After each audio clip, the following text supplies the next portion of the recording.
We're taking a look at eye makeup because usually if we're only going to wear one thing, it's usually going to be mascara as far as makeup goes.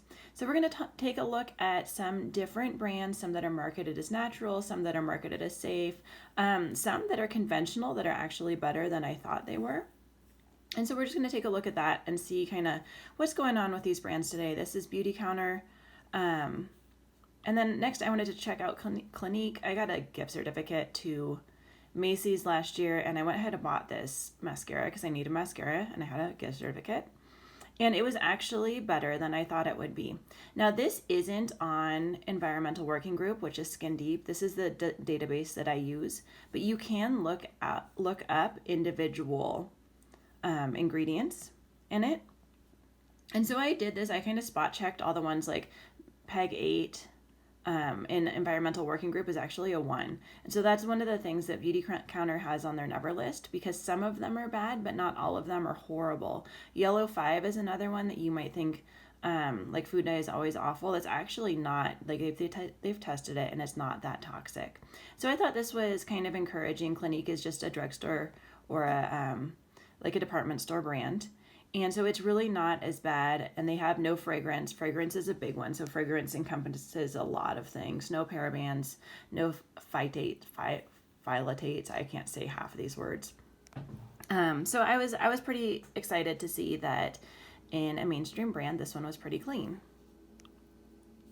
So next I wanted to look at Mary Kay because that's another brand I've used before, and I'll be honest, their mascara works great. But then we get into, this is Environmental Working Group, and a lot of the Mary Kay stuff is on there, and you can just get it by Googling Mary Kay, like the name of the mascara and then the EWG, and this will pop up. And they give each thing a score, each product, and then they kind of go into more details about what they're about and the individual ingredients that are concerned. And this is kind of what I want to talk about today, especially since October is breast cancer awareness, breast cancer awareness month, race for a cure, all of that. And hopefully we're going to turn that into breast cancer prevention month, because the best cure is going to be prevention. Obviously a cure would be fantastic for all the people suffering now. Definitely something we want. But if we can prevent it from happening, and this is like sterylene, like I said, I'm not going to know how to say most of these. Irritation, like that's something you're going to see right away. So that's not as big of a deal, I feel like. Organ system toxicity, that's just, yeah, that's awful. And a 7 is a high hazard. Cancer, and so this is where, this is what bugs me about mainstream products, is they know that these products and these ingredients in their products cause cancer. And that's what's so frustrating, and that's why I've switched over to Beauty Counter, just to make it easy, that if there's a known carcinogen, Beauty Counter's not using it. And so this is Mary Kay Ultimate Mascara. It's actually one of the ones I used to use. Again, like another ingredient that they use, cancer. And what else do we have? Developmental and reproductive toxicity. Like this is a known thing, and this is data robust. So that means there's quite a bit of data on this ingredient, and they know that this causes reproductive toxicity, and yet they're still using it in their products. This is just, I just have a hard time with that. Endocrine disruptor, and this is another big one. Like if you're having a hard time losing weight, you're having a hard time balancing your hormones, products that are used on your skin are absorbed through your skin, especially like around your eye area. Yeah, it's on your eyelashes, but it's definitely a big potential for absorbing it into your skin, because that, like the mucous membrane right around your eye is super effective at absorbing things. We know that, like that's why you put eye drops in, because they can absorb things right away. And so then there's a variety of other ones, like here's cancer again. Allergies do pop up a lot, like people just have allergies, so that one doesn't bother me quite as much. But like organ system toxicity, and then the cancer that keeps popping up is just, it's just alarming. And checking whatever you're using in the Skin Deep database is a great way to go. So we'll look at this one. This is Mary Kay Lash Love Mascara. And again, we've got endocrine disruption, which if we're having hormone problems, we don't want endocrine disruption. If we have young girls that haven't gone through puberty yet or are going through puberty or of childbearing age, which is who's usually wearing this stuff, like messing with their hormones, developmental and reproductive toxicity is just, it's something that we're not going to want to have in our products. And looking through for more of those major ones. And so then I wanted to look at Tarte. So Tarte, I used to go to Sephora to buy my makeup, and Tarte is usually what they'd recommend to me. I'd say I want stuff that's like, and they call it high performance naturals. I want stuff that works, that's easy to apply. And they'd say, well, this is our most natural line. This is our natural line. It's made with clay. That's what they say. It's made with clay. And it has no parabens, mineral oil, phytates, triclosan, SLS, gluten. And so then I looked at, like, here's their recommended mascara. And that's what I looked at next for you. And once again, we have organ system toxicity. We have all sorts of things. We've got developmental reproductive toxicity.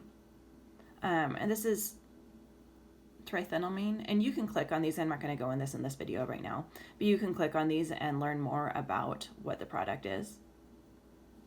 And so it's even though it's like marketed by Tarte and by Sephora as a natural brand, for Skin Deep, it's saying it's like a high moderate hazard. It's a number 4 on Skin Deep.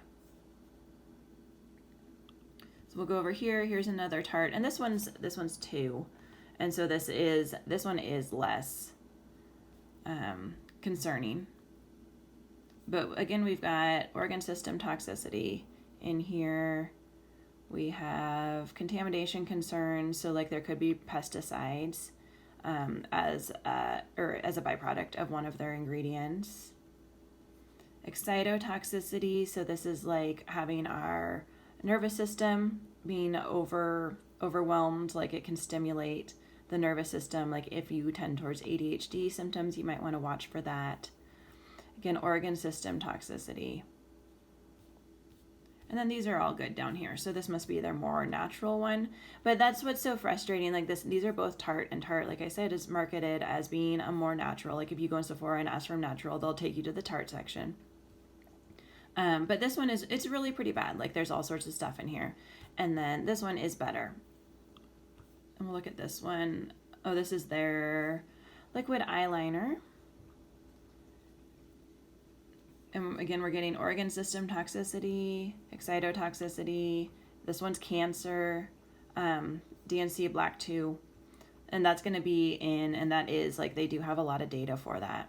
So DNC Black 2 is something that you're definitely going to want to avoid. Organ system toxicity. And it just gets frustrating. Let's see what's over here. And so this is just Tarte products as a whole. And they rank from 1 to 6. So some of them are very safe, but 6 is on the high end of moderately severe. They have retinol in them, which Beauty Counter has the anti-aging without retinol. Tarte does use the retinol, which is a 9 for developmental or reproductive toxicity, biochemical or cellular level changes, cancer, organ system toxicity. Like we don't want this stuff in our products. Fragrance, again, we've talked about that before. The fragrance encompasses so many things, and it can be really quite bad just because they can lump a bunch of stuff under fragrance. And so next we're going to look at Beauty Counter, and this is Beauty Counter's lengthening mascara. And then I do want to, because Beauty Counter is not perfect. It's not all natural, like they do use synthetic ingredients. It's ones, but they do screen, like if it's a known something that causes cancer, they don't use it in there. So some synthetic ingredients are just fine, and they've been tested, like extensively tested, and they're known to be just fine. And Beauty Counter also tests the specific ingredients with each other. And so if like an ingredient is fine on its own and another ingredient is fine on its own, but maybe together they combine and cause something to be a problem, Beauty Counter does test like the product as a whole, the product after applying it, not just the individual ingredients. And so this is our lengthening mascara, and you can see like this is a 2. Some of the times it'll get a 2 for enhanced skin absorption, and that's a problem like if you're using it with retinol, sorry, I keep saying retina. If you're using it with retinol or you're using it with something else that's like known to cause cancer or known to disrupt your endocrine system, then having the enhanced skin absorption is bad. But if you're only using it with other ingredients that are safe, it can be just fine. So these are the ingredients in there. This one is, I wanted to look this up, and so this is going to be our next screen, is Acacia gum. Just like what's going on with that organ system toxicity, allergens. And it's a 3, which is, it can be concerning. So like just clicking on that will bring up a bigger or more information on there. And it is a natural gum. It's from the sap of the acacia tree. Acacia? I think it's acacia. And it's used as a fragrance, but it's a natural fragrance. So it's clearly labeled on beauty counter stuff. It forms a film, and it is used as an adhesive in mascara. But this is natural, so natural stuff can also cause problems, especially in the allergy. Like people are allergic to nuts, and definitely nuts are allergic, but definitely nuts are also natural. So this is just something that if you see one of those things in beauty counter, it's likely that they have already looked into it carefully, and it's something that they are okay with. But sometimes their stuff does pop up with like a 3 on environmental working group. And so that's just something to be aware of what that's going for. And that was just that thing that I popped back up. So if you are looking for safer alternatives, the mascara in Beauty Counter, I will be honest, it's not my favorite product that they have. You have to stick it in your waistband. So just like put it in, you can stick it down your bra, or you can stick it in the waistband of your pants. You got to warm it up or it won't go on your eyelashes. But once it does, like I'm using Beauty Counter mascara in most of my videos. And there's also the pencils. So all of those ingredients are generally kind of across the board with eyeliners, pencils, brow pencils, eyeliners, and mascaras. So just something you want to watch for. So if you've tried Beauty Counter mascara and you didn't like it, just try and warm it up. So I just like stick it in the waistband of my pants on my hip and let it warm up while I'm washing my face and doing the rest of my makeup. And then I put that on last and it goes right on. It just, like, I think it's the waxes that need to melt. So I just wanted to look at those ingredients with you today. I will see you back for another one of these looks. If you make any suggestions below of your favorite products that you want to look into deeper, I would love to see them. I'll talk to you later.